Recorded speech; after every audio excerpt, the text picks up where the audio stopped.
our members were dorm moms this year, and the other one, Jill Dowager, just could not be here today.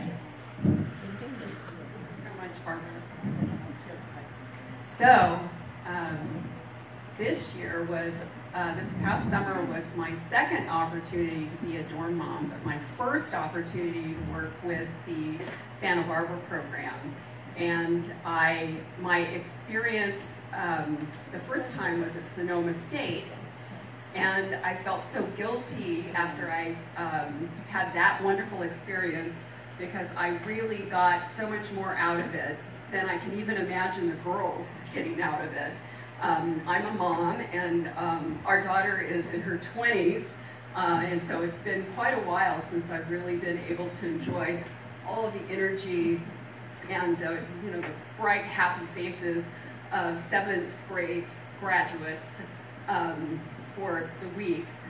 And as a dorm mom, and I think Susan had talked about this before also, when she greeted parents, the girls come and they don't know what to expect. They're excited, but they're still a little,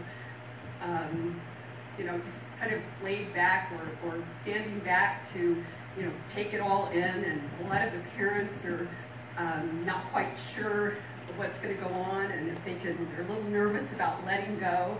And especially this year, no cell phones, which I was so happy about because my experience in Sonoma, I had to play trick or treat all the time, collecting cell phones, right? And trying to keep everybody together and enjoying the experience with one another, and conversation and working on the problems of the day.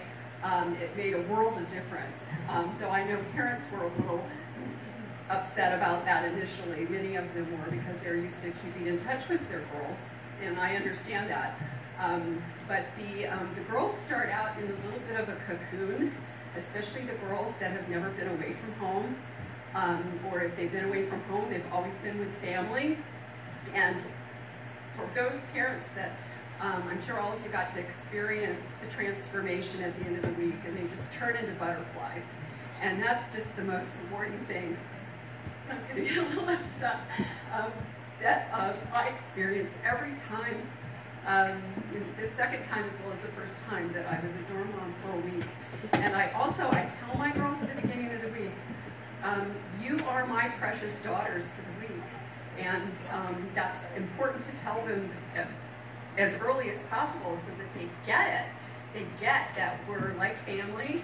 They get that we're going to be going through this wonderful experience together, and we can count on each other. And I just have a blast when I do this. And I'm also in the company of a lot of amazing women, like Susan and her staff. And there's nothing more powerful than being with a bunch of, really kick booty women for a week. It's empowering in and of itself. And I always like to demonstrate to young people, and especially young women, how much fun it is to be an adult, because then they look forward to that. And remember that as parents, because you want your daughters especially to look forward to growing up and all the fun that they can have, and especially in STEM. And if they choose a career in science or technology, engineering, or math, it's a blast. And I think that's a lot of what the girls got out of the week that I was there. So, very nice.